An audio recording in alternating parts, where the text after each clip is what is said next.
This semester, I had my school culture and climate observation at Creative Science School. The school welcomed staff, students, and families from the moments that they entered the building with this colorful mural. Creative science follows a constructivist philosophy.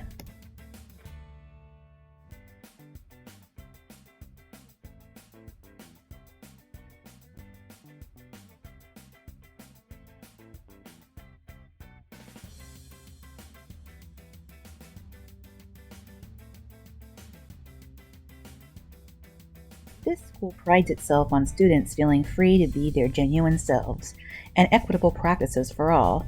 This aligns with my collective wonderings this term. How can stakeholders best support neurodiverse students without expecting those students conform to some imagined norm? Of course, to make that shift occur in our classrooms, we have to understand the strengths and weaknesses of our students. Something often misunderstood with autism is empathy. While many lack receptive empathy, or the ability to understand your feelings from your nonverbal communication, once the emotion is explained, they may feel it even more deeply than a neurotypical person. My son, for instance, is very sensitive to struggles, pain, and suffering in others. In my English class, I was assigned with the book Night. The content was tough for me because it was about the Holocaust and it was quite graphic. When worksheets came around, we had to work with small snippets from the book.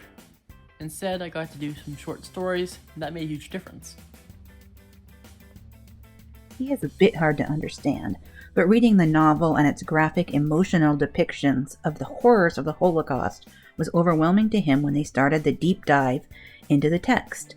His teacher found him short stories by the same author so Maddox could discuss the author's style, and provided non-fiction texts regarding the Holocaust. He still understood the horrors, but as long as it wasn't linked to a specific person, he could bear it.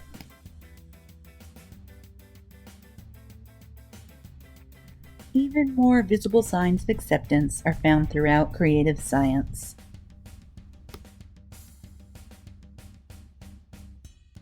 One teacher is experimenting with classroom setup as a way to support diverse learners. This is a third grade class here at Creative Science that's embraced a flexible seating model.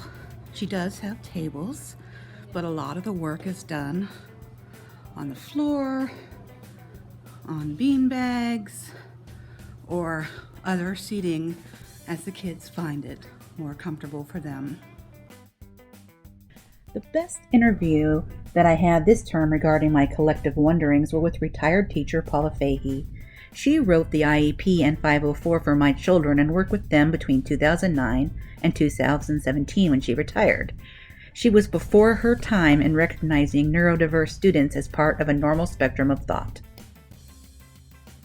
Paula worked with the Shadow Project, a local organization dedicated to closing the achievement gap for diverse students, whose challenges include dyslexia, ADHD, autism, and more. These students are often impacted by race-based inequities. I have ADHD. Because of this, I can't handle a loud environment. I usually get put at the front of the classroom so teachers can pay attention to me. When I told them, they seated me at the back of the class. Now I can work better due to having my accommodations filled. Thanks for watching. Have a great holiday, and I'll see you all in the new year.